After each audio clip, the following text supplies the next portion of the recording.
সাদা হয়ে রয়েছে পর্বত শিখরগুলি, ঝুপঝুপ করে বরফ পড়ছে, সঙ্গে ঝোড়ো হিমেল হাওয়া। এই প্রতিকূল পরিবেশে গভীর ধ্যানে নিমগ্ন ধ্যানমগ্ন এক যোগী, পরনে তার কোনো গরম কাপড় নেই।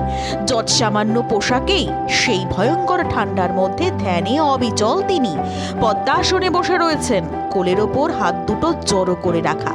তার চুল, তার দাড়ি, রুদ্রাক্ষের মালা, পরনের সামান্য পোশাক সবই বরফে সাদা হয়ে রয়েছে। চুল দাড়িতে এতটাই বরফ জমেছে যে সেগুলি জমে শক্ত হয়ে যাওয়ার উপক্রম হয়েছে। জানা গিয়েছে এই ভিডিও হিমাচল প্রদেশের কুলু জেলার স্রাজ উপত্যকার। ফেব্রুয়ারি মাসে তীব্র তুষারপাত হয় এই দুর্গম উপত্যকায়।